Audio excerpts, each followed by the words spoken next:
How can you make a private search on the iPhone? Let me show you how it works. If you're new here, subscribe so you don't miss tutorials and videos like this.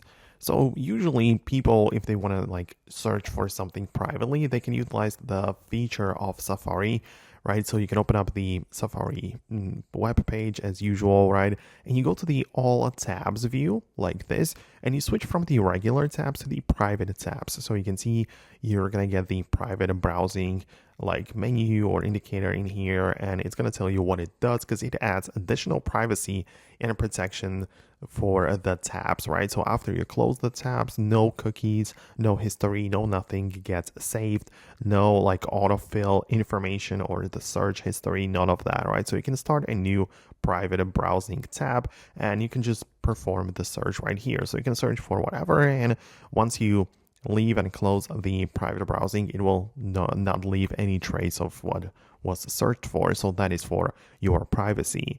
Keep in mind that this feature may not be automatically allowed on your phone, or it could be restricted. And if that is the case, it can only be done through the screen time section within the settings, where you can go to the content and privacy restrictions, and the web content can literally be restricted. And if you restrict the web content, then also the private browsing mode disappears from the iPhone. So just a little heads up that this could be the case.